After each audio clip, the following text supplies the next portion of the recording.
தம்பி, நீ ஊழலில் ஊறிய தீய சக்தி, ஓகே ஊழல் சக்தி நீ, தீய சக்தி நீ.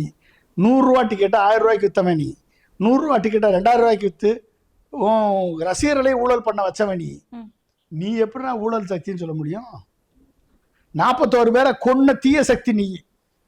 இந்தியாவிலேயே ஒரு அரசியல் தலைவன் 41 தன்னை பார்க்க வந்த 41 பேர் உயிரை பலி வாங்கிய ஒரு தீய சக்தி விஜய். இல்ல இந்த ஸ்டேட்மெண்ட் நம்ம எப்படி எடுத்து வைக்க முடியும்? நீ விசாரணை போயிட்டு இருக்கும்போது என்ன விசாரணை போகுது? என்னமா விசாரணை போகுது? 41 பேரை கொண்டுட்டு அவனுக்கு 20 லட்சம் கொடுத்த, 20 லட்சம் ஓமனத்தை கொடுத்தியா?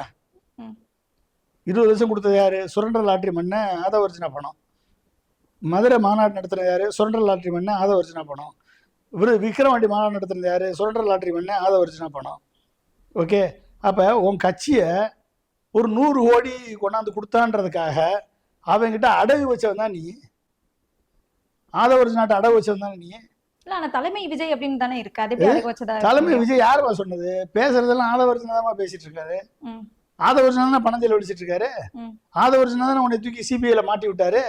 அப்ப நீ அவன் ஆட்டி வைக்கிற தஞ்சாவூர் தலையாட்டி பொம்மையா தானே இருக்க நீ. இது மக்களுக்கு எல்லாம் தெரியுமே. இது கூட தெரியாம இருக்கான்.